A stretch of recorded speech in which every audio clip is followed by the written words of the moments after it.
बिस्मिल्लाहिर्रहमानिर्रहीम। अस्सलाम वालेकुम नाज़रीन, आप यूट्यूब चैनल देख रहे हैं। मैं इमरान खान हूँ। आज की तमाम जो तफसीलात हैं मैं आपके सामने रखता हूँ। सबसे पहले तो ये है कि तहरीक लब्बैक के एहतजाज में जो हुआ उसकी माजी के अंदर मिसाल बहुत कम मिलती है।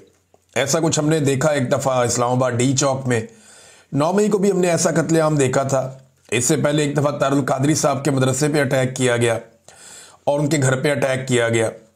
ये जब इस तरह का जुल्म हुआ तो नॉर्मली हमने देखा कि PMLN की हुकूमत है, यानी नून लीग के इक़्तिदार में ये सब कुछ हो जाता है। एस्टेब्लिशमेंट के साथ मिलकर ये कत्लेआम हमेशा कर देते हैं, चाहे वो तारुल कादरी साहब के लोग हों, चाहे पाकिस्तान तहरीक इंसाफ के लोग हों, उनका बार बार कत्लेआम किया गया और अब तहरीक लब्बैक के लोगों का कत्लेआम किया गया। ये सारा कुछ जिस तरीके से हुआ है, जब हालात वाक़यात हम देखते हैं और तहरीक लब्बैक की जो बाकी बची हुई क़यादत है उनसे रब्ता करते हैं तो पता चल रहा है कि ये उन्हें ट्रैप किया गया है और ये सारा कुछ हुआ तहरीक लब्बैक को ख़त्म करने के लिए है। यानी जिसके पास भी अवामी ताकत है, अब शायद रियासत ने यह फैसला कर लिया है कि उस अवामी ताकत को कुचल दिया जाएगा। साद रिजवी और उनके भाई के बारे में अभी तक कोई इतला नहीं दी गई। हुकूमत ने अभी तक नहीं बताया, जब मैं ये वीडियो रिकॉर्ड कर रहा हूं, कि उन्हें गिरफ्तार किया गया है, किस जगह रखा गया है, वो जख्मी हैं या जख्मी नहीं है। क्योंकि कुछ लोग दावा कर रहे थे तहरीक लब्बैक के कि साद रिजवी को गोली लगी है, जबकि ऐसी कोई वीडियो या तस्वीर मौजूद नहीं थी। हाँ, एक वीडियो मौजूद थी जिसमें साद रिजवी को गिरते हुए दिखाया जा रहा है कि शायद वो बेहोश हो गए थे। और लेकिन पाकिस्तान तहरीक लब्बैक के जो लोग हैं वो ये दावा कर रहे हैं, तहरीक लब्बैक पाकिस्तान के, कि साद रिजवी को भी गोली लगी, उनका भाई भी जख्मी हुआ है। लेकिन इसकी तस्दीक नहीं हो सकती, क्योंकि दूसरी जानिब कुछ जराए ये भी कह रहे हैं कि वो जख्मी नहीं हुए, बेहोश हो गए थे, लेकिन उन्हें गिरफ्तार कर लिया गया है। कोई 25-30 के करीब लोग पहुंचे थे सिक्योरिटी फोर्सेस के, उन्होंने घेरा डाल के अचानक सुबह के वक्त ऑपरेशन तेज किया था और वहां से जो मरकजी क़यादत है उन्हें गिरफ्तार करके ले गए। जबकि वहां जो मनाजिर हमने देखे उसमें बहुत सारी लाशें नजर आई, गलियों के अंदर लाशें पड़ी हुई हैं। ऐसा दिखाई दे रहा था, लोग उठा कर लेकर जा रहे थे बंदों को। एक के यहां सर पे गोली लगी हुई थी और जिस्मों में गोलियां लगने के बेशुमार निशान है। लोग CPR दे रहे थे वहां सड़क के ऊपर, लोगों को लटा के कोशिश कर रहे थे पुश करके कि किसी तरह उनका सांस बहाल हो जाए। और ये आवाजें हमने कई दफा सुनी कि मेरा भाई मर गया, ये बंदा भी मर गया, वो बंदा भी मर गया। इस तरह ये बातें लोग कर रहे थे। सड़क के ऊपर जब पुलिस वाले मौजूद थे तो 6-7 लाशें तो उस वक्त वहां पड़ी हुई थी। तो ऐसा नहीं है कि हुकूमत कहे कि 3 लोग जांबाक हुए हैं इस सारे मामले में तहरीक लब्बैक के, ये भी गलत है, ये अदाद-ओ-शुमार भी गलत है। साद रिजवी ने यह कहा था, अपने जो आखिरी बयान दिए उनमें से एक बयान में साद रिजवी ने कहा था, जी हमसे लाशें छीन ली जाती हैं, हमारे जख्मियों को अस्पताल भी नहीं पहुंचाया जाता, तो लाशें छुपाई जा रही। इससे पहले यह शिकवा 26 नवंबर 2024 को पाकिस्तान तहरीक इंसाफ ने भी इस्लामाबाद में किया था। अब वही बात जो है वो तहरीक लब्बैक भी कर रही है, जबकि हुकूमत का यह कहना है कि ऐसा कुछ नहीं है। अब मुझे ज़ाती तौर पर नाज़रीन तहरीक लब्बैक की सियासत से और उनके नज़रिए से, उनकी चीज़ों से इख्तलाफ रहा है और मैंने हमेशा उन पर खुलकर तनकीद भी की है। यानी मुझे धमकियाँ भी आई, मैंने खुलकर तनकीद की, मुझे परवाह नहीं है इस बात की, मगर मैं जुल्म का हमायती नहीं हो सकता। ये उनके साथ जुल्म हुआ है, जबर हुआ है। जिन लोगों पर गोलियां बरसाई गई हैं वो लोग निहत्ते थे और दिखाई दे रहे हैं, और पुलिस वाले जो है वो दिखाई दे रहे हैं कि सीधी गोलियां चला रहे हैं। अब बाकायदा इसके विजुअल मौजूद हैं कि पुलिस वाले स्ट्रेट फायर मार रहे हैं। लेकिन इस जमात को अगर खत्म ही करना था कि एस्टेब्लिशमेंट ने सोच लिया था कि अपने तहरीक लब्बैक को कुचल के खत्म कर देना है, तो और बात सरे मौके थे। लेकिन आप गौर कीजिए कि पाकिस्तान की मिलिट्री एस्टेब्लिशमेंट ने एक तीर से 2 शिकार किए। नंबर 1, तहरीक लब्बैक को कुचल के खत्म कर दिया, अपने तौर पर तो उन्होंने यह कर दिया। अब देखते हैं तहरीक लब्बैक दोबारा खड़ी होती है, हो पाती है, क्या करेगी। नंबर 2, उन्होंने इसराइल को और अमेरिका को भी एक पैगाम दे दिया कि देखें, हमने जो पूरी दुनिया में कहीं नहीं हुआ वो हमने पाकिस्तान में कर दिया। अभी जब मैं आपसे बात कर रहा हूं तो इन दिनों में भी पूरी दुनिया के अंदर लगातार एहतजाज हो रहे हैं जो इसराइल ने किया उसके खिलाफ, और फलस्तीनियों के हकूक के अंदर लगातार दुनिया में एहतजाज हो रहे हैं। मगरबी ममालिक में एहतजाज हो रहे हैं। बरतानिया में कोई 2 लाख लोग निकले हैं, साउथ अफ्रीका में निकले हैं, यूरोप में निकले हैं, तो पूरी दुनिया में एहतजाज हो रहे हैं। गोलियां सिर्फ पाकिस्तान के अंदर एस्टेब्लिशमेंट ने लोगों के ऊपर चलाई हैं। ये अमेरिका और इसराइल को एक बड़ा वाज़े पैगाम है कि हमारे यहां पे जितनी भी रेजिस्टेंस होगी हम उसी तरफ खड़े हैं जहां पे डोनाल्ड ट्रंप साहब फरमाएंगे वहां पे खड़े हो जाएंगे। ये एक बड़ा पॉजिटिव जेस्चर दिया गया है डोनाल्ड ट्रंप को कि कुछ भी हो जाए, हमें लाशें गिरानी पड़े, कोई परवाह नहीं है, हम इस मामले पे पीछे नहीं हटेंगे, हम आपके साथ खड़े हैं। ऐसा लगता है कि उन्हें यह बता दिया गया। मैं काफी अरसे से ये बता रहा हूं कि ऐसा लगता है, यानी अब लगता कि अब तो यकीन हो गया कि इसराइल के हवाले से पाकिस्तान की पॉलिसी बदल गई है। पूरी दुनिया में कहीं एहतजाज करने वालों को इस तरह गोलियां नहीं मारी गई जैसे पाकिस्तान में मारी गई हैं। अब तहरीके लब्बैक को क्रश करता था तो कभी और भी कर सकते थे, लेकिन इस खास मौके पे उन्हें क्रश किया गया जब वो इसराइल की पॉलिसी के खिलाफ एहतजाज करने निकले थे और वो अक्सा का एक मार्च कर रहे थे और वो ये कह रहे थे कि फलस्तीन और इसराइल का मामला। तो यहां पे ये मानी खेद है कि इस वक्त जब उनके ऊपर अटैक किया गया तो ये पैगाम भी पहुंचाया गया जहां पहुंचाना था। मैं कुछ चीजें आपको और दिखा देता हूं कि पहली बार पाकिस्तान के नेशनल टेलीविजन चैनल्स पर पॉलिसी के तहत इस्राएली पार्लियामेंट की कार्रवाई दिखाई गई। डोनाल्ड ट्रंप की वहां पर तकरीर और नेतन्याहू की खुशियां या उनकी सेलिब्रेशंस दिखाई गई एन उस वक्त जब पाकिस्तान में फलस्तीनियों के हक में निकलने वालों की लाशें पड़ी हुई थी। यानी जिस वक्त पाकिस्तान में लाशें गिराई जा रही थी उस वक्त पाकिस्तान के नेशनल टीवी चैनल्स इस्राएली पार्लियामेंट की कार्रवाई दिखा रहे थे जिसमें नेतन्याहू की सेलिब्रेशंस चल रही थी और डोनाल्ड ट्रंप वहां से खिताब कर रहे थे। ये पॉलिसी में बदलाव नहीं है तो और क्या है? कोई ना माने तो उसकी अपनी बात है, सामने दिखाई दे रहा है। आप आंखें बंद कर ले तो आपकी अपनी मर्जी, आप डर जाएंगे चले एस्टेब्लिशमेंट नाराज हो जाएगी तो आपकी अपनी मर्जी है, लेकिन ये पॉलिसी है, पॉलिसी बदल चुकी है। इमरान खान जिसको सारी जिंदगी पाकिस्तान की एस्टेब्लिशमेंट ने, उनके टाउटों ने और इमरान खान के सियासी मुखालिफिन ने इसराइल का एजेंट करार दिया, आज वो इमरान खान पाकिस्तान का सबसे मकबूल लीडर है, उसे पाकिस्तान के नेशनल टेलीविजन पे नहीं दिखाया जा सकता क्योंकि मिलिट्री एस्टेब्लिशमेंट का हुक्म है। लेकिन नेतन्याहू जिसके फैसलों ने बहुत तबाही फेरी गजा में और जिसकी जंगें बड़ी मशहूर हैं, अब उस नेतन्याहू को पाकिस्तान टेलीविजन दिखा रहा है, पाकिस्तान के टीवी चैनल्स दिखा रहे हैं। ऐसे कर लें, यानी इमरान खान को दिखाने पे पाबंदी है एस्टेब्लिशमेंट की जानिब से। इमरान खान की शक्ल आप नहीं दिखा सकते क्योंकि वो इसराइल का एजेंट ये कहते हैं ना उसे, लेकिन जो खुद इसराइल है उसको दिखा सकते हैं। पाकिस्तान में अब फलस्तीन का झंडा उठाएंगे, आपको मारा जाएगा, गिरफ्तार किया जाएगा, तशद्दुद किया जाएगा, लेकिन पाकिस्तान के टीवी चैनल्स के ऊपर इसराइल का झंडा दिखाया जा सकता है। प्रॉब्लम नहीं है। मनादिर हमने अब देखे हैं, ऐसा नहीं है कि मैं अपने से बात कर रहा हूं, ये मनादिर देखने के बाद मैं आपको एग्जैक्टली रिपोर्ट कर रहा हूं और साथ साथ आप ये तस्वीरें देख भी रहे हैं। ऐसा नहीं है कि मैं जुबानी कलामी बात कर रहा हूं। रियासत ने ना नादिर ने ऐसा लगता है सारा कुछ पॉलिसी के तहत किया है। मैं फजल रहमान साहब को खबरदार करना चाहता हूं कि रेडी हो जाएं, आपकी बारी भी आने वाली है। यह रियासत हर उस ताकत को कुचल देगी जिसके साथ कुछ अवामी प्रेशर मौजूद है और ये आइंदा चलाएंगे पाकिस्तान को डंडे के साथ। डंडे के साथ हुकूमत बनाई जाएगी, डंडे के साथ हुकूमत गिराई जाएगी, डंडे के साथ हुकूमत चलाई जाएगी। यह आइंदा का फॉर्मूला। और जो भी पब्लिक ताकत रखता होगा या अवामी ताकत जिसके पास होगी उसको कुचला जाएगा और अब सिर्फ सरकार का डंडा चलेगा और कुछ नहीं होगा। जमहूरियत नाम की चिड़िया पाकिस्तान के अंदर अब कभी चहचहा नहीं पाएगी जब तक कि यह निजाम मौजूद है। ये नाम तो लेंगे जमहूरियत का, लेकिन जमहूरियत होगी नहीं। देखिए ना, जितना कत्लेआम पंजाब हुकूमत ने करवा दिया है, एक लफ्ज वो लोग नहीं बोले और अब बाद में कह रहे हैं जी अस्पताल में जख्मी नहीं है, कोई लाश नहीं है, कोई चक्कर ही नहीं है। वहां पे हमने खुद लोगों की लाशें गिरती हुई, जख्मियों को वहां पे ले जाते हुए देखा। अभी तो आप देखिएगा मनाजिर मजीद आ रहे हैं और सोशल मीडिया पे जो व्हाट्सएप के ऊपर भरा पड़ा है ऐसे मनाजिर से, तो वो तो हम दिखा ही नहीं सकते। वो तो सोशल मीडिया के ऊपर आग लग जाएगी जो चीजें व्हाट्सएप के ऊपर पड़ी हुई हैं। और तहरीके लब्बैक के लोगों के साथ जो हुआ है, वो जैसे जैसे थोड़ा इसमें से निकलेंगे तो वो बताना शुरू करेंगे कि उन्होंने क्या देखा और किस तरीके से उन्होंने चीजों को फेस किया। ये रियासत ने एक पॉलिसी के तहत किया, ऐसा दिखाई देता है। चंदाखोर मौलवी जो तहरीके लब्बैक के लोगों से चंदे बंदे खाते थे और उनके साथ बैठते उठते थे, उन्होंने कोई मजम्मत नहीं की। बहुत सारे मौलवी हैं चुप करके बैठ गए, बोले ही नहीं।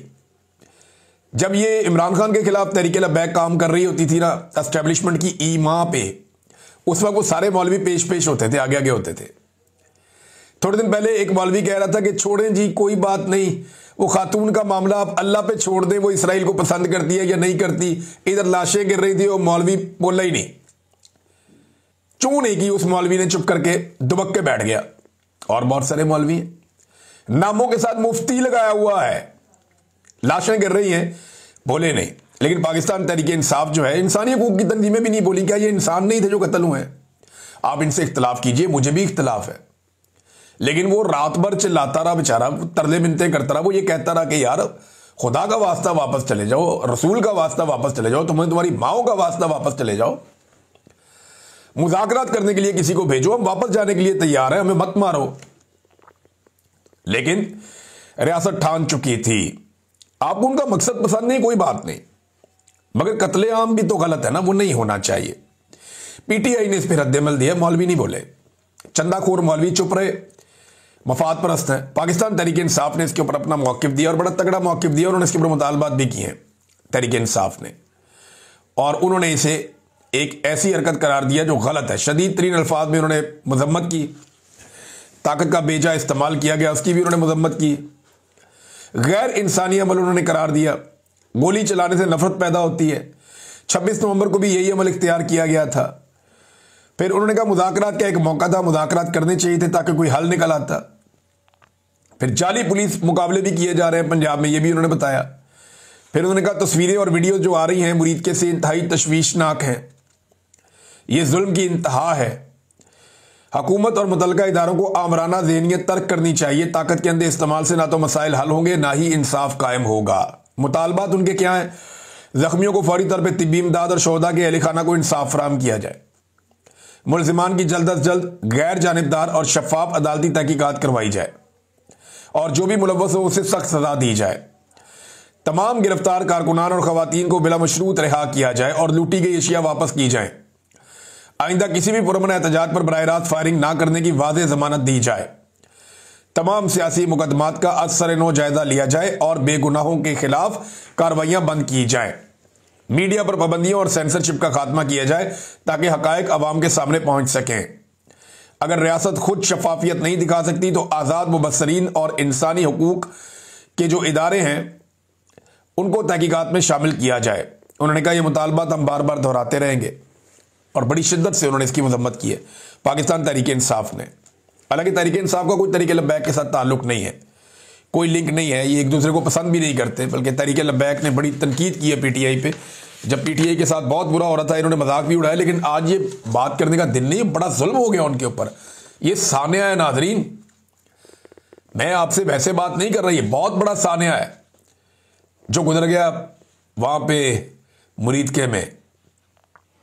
खौफ आता है ये सोच करके ये हुक्मरानों का क्या बनेगा, ये कैसे अपने रब को जवाब देंगे। टीएलपी कहती है जी हमारे 100 से ज्यादा शहीद, वो 180 का फिगर भी बोलते हैं कि इतने लोगों की लाशें वहां पड़ी थी और सैकड़ों जख्मी थे। लेकिन हुकूमत कह रही है सिर्फ 3 लोग मार गए। पुलिस वाले भी जख्मी हुए, एक पुलिस वाले शहीद भी हुए। एक पुलिस इंस्पेक्टर के बारे में कहा जा रहा है, सब इंस्पेक्टर थे वो शहीद हुए हैं और कुछ पुलिस वाले जो है वो जख्मी भी हुए हैं। ये भी बहुत अफसोसनाक है क्योंकि तहरीक लब्बैक के कारकुन आगे से मारते भी है ना, ये आगे से डंडे उठा के और पत्थर उठा के ये मारते हैं, तशद्दुद करते हैं वापस, लेकिन उन्हें घेर के इस दफ़ा मारा गया है। और उसके नतीजे में अगर दूसरी तरफ अगर देखा जाए तो नुकसान का जो फ़र्क है वो बहुत ज़्यादा है। इधर बहुत ज़्यादा नुकसान हुआ है तहरीक लब्बैक का। आईजी इस्लामाबाद की एक वीडियो आई है, ये आईजी साहब याद रखें, अली नासर रिजवी साहब, ये वीडियो आपका पीछा करेगी। आप उस जगह खड़े होकर सेलिब्रेशंस कर रहे थे जहां पे थोड़ी देर पहले लाशें गिरी थी और अभी लोगों ने लाशें उठाई भी नहीं थी। ये आपके हमवतनों की लाशें थी, यहां पे शोक का आलम होना चाहिए था, ना कि सेलिब्रेशंस का। आपको आइडिया नहीं है आपने कितनी बड़ी गलती की है। नाज़रीन, दूसरी बहुत बड़ी खबर पाकिस्तान के हवाले से, सुहेल अफरीदी वज़ीर आला मुंतखब हो गया। खैबर पख्तूनख्वा का एक नौजवान, 35 साल इसकी उम्र, इमरान खान ने कहा और वो वज़ीर आला मुंतखब हो गया। लेकिन एस्टेब्लिशमेंट के लिए एक और शिकस्त है, बार बार उन्हें शिकस्त हो रही है और अब उन्हें शिकस्त की आदत डाल लेनी चाहिए। जेल से बैठकर कैदी नंबर 804 ने कहा यह मेरा वज़ीर आला है। डीजी आईएसपीआर अपने इदारे का पैगाम लेकर गया और उन्होंने कहा नहीं हम नहीं मानते, और फिर वो वज़ीर आला मुंतखब हो गया। उसको सारे ही वोट पड़ गए, एक बंदा बाहर था, एक बंदा भी एस्टेब्लिशमेंट पाकिस्तान तहरीक इंसाफ का नहीं तोड़ पाई। खैबर पख्तूनख्वा में एक एमपीए नहीं तोड़ पाई। हालात ये हो गए पाकिस्तान के। तो एस्टेब्लिशमेंट की बड़ी पतली हालत है। इन्होंने जो पहली तकरीर की उसमें इन्होंने कुछ चीज़ें बड़ी वाज़ेह की। एक तो उन्होंने इमरान खान साहब का नज़रिया और उनका बयानिया सारा बताया, एस्टेब्लिशमेंट को बताया कि जनाब रियासत की असल तारीफ क्या है। बल्कि उन्होंने कहा इमरान खान हमारे लिए रियासत है, अगर आप एक इदारे को रियासत बनाते हैं तो। फिर उन्होंने हकीकी आज़ादी के जो उनके शोहदा हैं उनके बारे में बात की, शेड्यूल 4 के बारे में बात की, मुस्तकबिल का लायामल क्या होगा, एहतजाज करेंगे वो बताया। गंडापुर की भी तारीफ की, उन्होंने कहा जी ठीक है गंडापुर ने इमरान खान के कहने पर इस्तीफा दिया। फिर 9 मई के जो झूठे मुकदमा आते हैं उस हवाले से एक्शन इन 8 सिविल पावर के काले कानून के खात्मे का भी ऐलान किया, जिसके तहत खैबर पख्तूनख्वा के इलाकों में फौज कार्रवाई करती है, फौजी कार्रवाई होती है। उन्होंने कानूनी खत्म कर देंगे और ये एक बहुत बड़ा मसला बन जाएगा फौज के लिए। फिर उनको वहां पे जो कार्रवाई वो करेंगे उसको कानूनी जवाज नहीं होगा। फिर उन्होंने कहा जी इमरान खान साहब ने जो मंसूबे शुरू किए उनको हम आगे बढ़ाएंगे। खैबर पख्तूनख्वा के हकूक की उन्होंने बात की, सोशल मीडिया को सपोर्ट किया। हमारे लिए बहुत बड़ी बात है, उन्होंने शहीद अरशद शरीफ का नाम लेकर उनके लिए आवाज़ उठाई, उन्हें सलाम पेश किया। और इसके बाद क्योंकि ISF से इनका ताल्लुक है, इंसाफ स्टूडेंट फेडरेशन से, तो अपनी तंजीम का उन्होंने जिक्र किया। तो ये एक आम आदमी को उठा के इसकी वीडियो, एक तस्वीर मंजर आम पे है, एक वीडियो है जहाँ इमरान खान से सवाल करता है, बिल्कुल आम सा लड़का। इमरान खान इसके सवाल का जवाब देता है। फिर एक जगह पे ये ज़मीन पे बैठा हुआ है, कुछ पाकिस्तान तहरीक इंसाफ के वो कागजात है उनको लिख रहा है। चप्पल इसने अजीब सी पहनी हुई। तो बूटों वालों को चप्पल वाले तो पसंद नहीं आते ना, उन्हें तो लाने होते हैं ऐसे लोग जो सोने का चम्मच मुंह में लेकर पैदा होते हैं। उनको तो बिलावल चाहिए, मरियम चाहिए, ऐसे लोग चाहिए। आम आदमी तो उन्हें पसंद ही नहीं है, नफरत करते हैं सिविलियन से। लिहाजा कैसे हो सकता है कि एक आम आदमी जो टूटी हुई चप्पल पहन के निकला था, और एक देखिए ना, मैं हैरान होता हूं कि बड़ी बड़ी पॉलिटिकल पार्टीज के अंदर बड़े बड़े लीडर्स जिनको कई कई दहाइयां हो गई हैं, वो अपने लीडर्स के बच्चों की खुशामद के अंदर लगे हुए हैं। और यह इमरान खान ने एक स्टूडेंट तंजीम है वहां से एक लड़के को उठा के वजीर आला खैबर पख्तूनख्वा लगा दिया। बड़ा फर्क है। ये रवायती पॉलिटिकल पार्टीज की मिथ को तोड़ा है। कोई नून लीगी सोच सकता है जो MSF के अंदर हो, एक आम सा कारकुन हो आजकल, कि आज से 5 साल 10 साल के बाद वो वजीर आला पंजाब बन जाएगा? कभी नहीं सोच सकता। लेकिन PTI का हर आदमी ये सोच सकता है कि वो भी वजीर आला पंजाब बन सकता है, क्योंकि उन्हें पता कि इमरान खान ने अपने रिश्तेदारों को नहीं बनाना, उसने अपने घर से बंदा लेकर नहीं आना। तो एस्टेब्लिशमेंट को बार बार शिकस्त हो रही है। एक बात बड़ी क्लियर की सुहेल अफरीदी ने कि मेरा कायद इमरान खान फौजी ऑपरेशन के खिलाफ था, हम भी इसके खिलाफ हैं। और साथ उसने कहा दहशतगर्दी का हल नहीं है मिलिट्री ऑपरेशन। दुनिया भर में मुज़ाकरात की तरफ आया जा रहा है, हम मिलिट्री ऑपरेशन की तरफ जा रहे हैं। फिर उसने कहा जी कि मैं कबायली हूं और मेरे साथ मुखालफत की गई है। मैं अपने लीडर को पैगाम देना चाहता हूं, लोग सियासत करते हैं लेकिन मैं आपसे इश्क करता हूं। फिर उन्होंने कहा एहतजाजी सियासत का मैं मास्टर हूं और मैं ये करूंगा। फिर अली अमीन गंडापुर की उन्होंने तारीफ की। उन्होंने कहा जो हमारी पगड़ियां उछाल रहे हैं उनकी अपनी लंगोटियां फटी हुई हैं। फिर उन्होंने बताया DGI-SPR पे तनकीद की और उस पर वहां पे शेम के नारे भी लगे असेंबली में। उन्होंने कहा जी एक आदमी इस्लामाबाद पिंडी से चलकर आया पेशावर में ये बताने के लिए, लेकिन वो वज़ीर आला तो मुंतखब हो गया। मुंतखब तो हो गया लेकिन क्या उसे काम करने दिया जाएगा, बड़ा सवाल ये है। फिर साथ ये भी कहा कि आपको अपनी अफगानिस्तान की पॉलिसी पर नजरसानी करनी होगी, ये बहुत इंपॉर्टेंट है। और ये पॉलिसी जो इस वक्त चल रही है वो नहीं है, मिलिट्री ऑपरेशन वाली पॉलिसी नहीं चलेगी। अवाम ही रियासत है और इस वक्त रियासत चेयरमैन के साथ खड़ी है। पाकिस्तान की अवाम रियासत है और रियासत जो है वो इस वक्त चेयरमैन के साथ खड़ी है। हमारे कारकुनों को एहतजाज पर मारा गया, आज भी तहरीक लब्बैक के कारकुनों पर गोलियां बरसाई गई हैं। उन्होंने अपनी पहली तकरीर में तहरीक लब्बैक के कारकुनों के साथ जो जुल्म हुआ उसके खिलाफ आवाज उठाई है। फिर उन्होंने कहा कि अगर खानदान और पार्टी की मर्जी के खिलाफ इमरान खान को इधर उधर करने की कोशिश की तो पूरा पाकिस्तान जाम कर देंगे। यह भी कहा। सुहेल अफरीदी का जो इम्तिहान है बड़ा सख्त है, क्योंकि गंडापुर ने बड़ी जबरदस्त तहरीक का मोमेंटम बनाया और बना के बार बार तोड़ दिया था। अब सुहेल अफरीदी का यह टेस्ट है कि मोमेंटम क्या वो दोबारा बना पाएंगे। अगर दोबारा मोमेंटम बनता है, जो बनता हुआ अब तो दिखाई दे रहा है, तो क्या उस मोमेंटम को वो जारी रख पाएंगे। एस्टेब्लिशमेंट के लिए बहुत बड़ा इम्तिहान यह है कि सुहेल अफरीदी को काम करने से कैसे रोके, क्योंकि ये लोग तो चले गए हैं हाई कोर्ट में, चीफ जस्टिस के सामने, और वहां जाकर उन्होंने कहा जी गवर्नर हलफ नहीं ले रहा, हमने अपना वज़ीर आला नामजद कर दिया है। और वो कह रहे जी पिछला भी मुस्ताफी नहीं हुआ, हालांकि पिछले ने असेंबली के फ्लोर पे खड़े होकर भी कह दिया, आप अदालत में बुला लें, यहां पे आके भी कह देगा। वो पिछला वाला जो है वो 2 दफा लिख के भी दे चुका है और वो बहाने बना रहा है कि नहीं ये मुस्ताफी नहीं हुआ। ये तो है 5 मिनट का काम। कल की पेशी है दोबारा, और बुलाया सबको।